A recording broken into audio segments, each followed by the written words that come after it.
Kata Betel berasal dari dua suku kata yaitu, Bet yang artinya rumah dan El yang artinya Allah.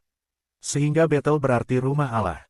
Dalam kitab Kejadian pasal 28 ayat 10-22 dikisahkan, ketika Yakub melarikan diri ke Haran, untuk menghindari Esau kakaknya, pasca kejadian pemberian hak sulung, Yakub tiba di suatu tempat yang bernama Luz. Secara harafiah, Luz artinya pohon almond. Namun dalam beberapa tafsir, Luz dikaitkan dengan makna sebagai tempat tersembunyi.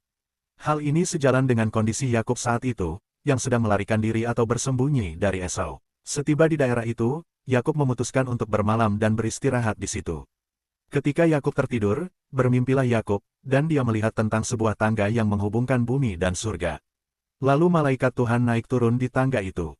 Kemudian, Yakub juga melihat Tuhan berdiri di sampingnya, dan Tuhan menegaskan janjinya akan menyertai dan memberkati Yakub.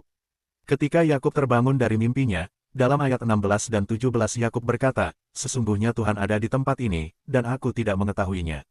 Alangkah dahsyatnya tempat ini tidak lain dari rumah Allah, ini pintu gerbang sorga." Lalu keesokan paginya, Yakub mengambil batu yang dipakainya sebagai alas kepala ketika dia tidur, menjadikannya tugu, menuangkan minyak ke atasnya, dan menamakan tempat itu Betel. Kisah mengenai Betel ini mengajarkan kita, bahwa Allah hadir bahkan di saat kita berada di titik terendah hidup kita.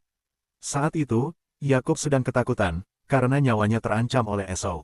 Tapi disinilah Tuhan menyatakan diri sebagai bentuk penyertaannya kepada umat kepunyaannya.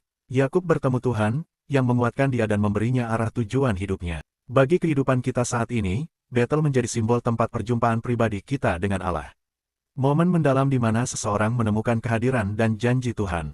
Betel mengajarkan bahwa, dalam masa-masa kesulitan, seseorang dapat mencari dan menemukan kehadiran Tuhan. Di Betel, kita bisa melihat janji dan pengharapan yang Tuhan beri, mengingatkan kita bahwa Tuhan itu setia, bahkan di tengah kesulitan kita.